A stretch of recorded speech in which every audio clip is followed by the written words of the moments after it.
Okay, the next term in the glossary is Tikkun Olam. Tikkun Olam. This Hebrew phrase means to heal and repair the world. The idea of Tikkun Olam is beautifully expressed in the Kabbalistic idea attributed to Rabbi Luria, that we are all shards of light scattered across and trapped within the material world as the result of an original shattering of a part of the being of God, and that our responsibility is to reunite the shards to make God's energy manifest in the world. So we're all shattered shards of light, and our aspiration is to reunify our common light that has been shattered. And that requires not fixing the world, but healing the world, healing what it is that has led to our shattering so that we can come back together again, sew ourselves back together again.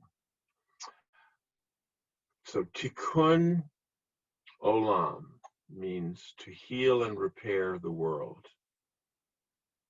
And it's a commandment of Judaism. Wow. I didn't know that story, and I really got chills. I love it. So it's awesome. May it be, huh? Yeah. May it be.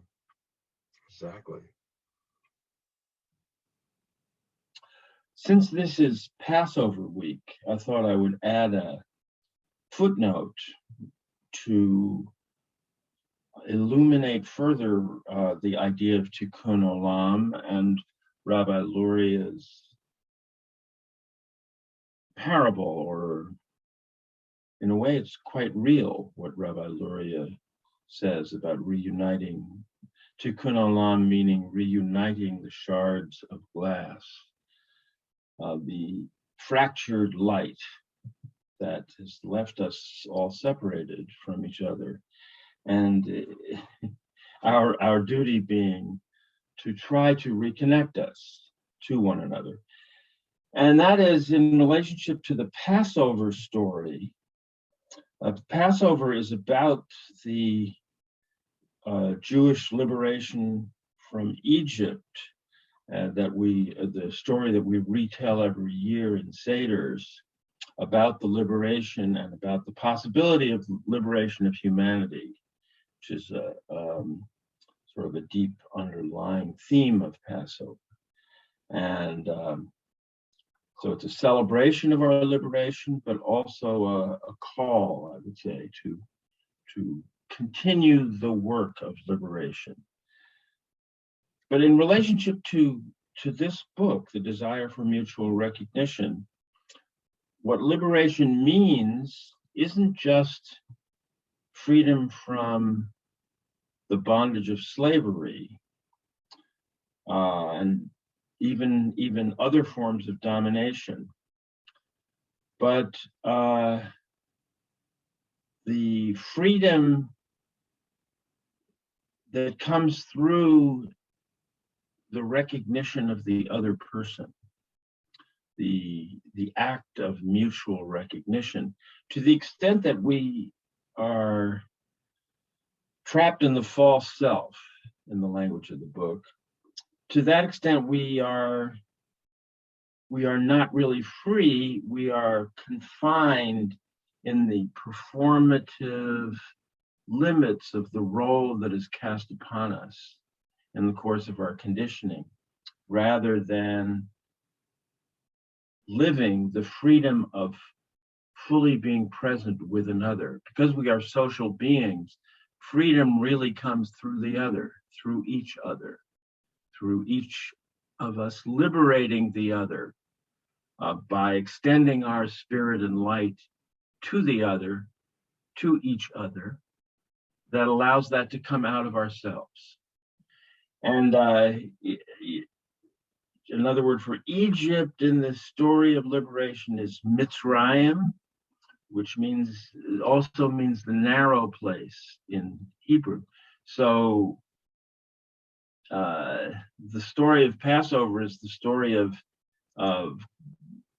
transcending Mitzrayim in the course of our liberation, escaping the narrow place. And it's a perfect description of if we're entrapped in an artificial or false self, that's a very narrow place from which we must exist our lives. And so the notion in relationship to the desire for a mutual recognition of true liberation is to escape the narrow place through the recognition of each other.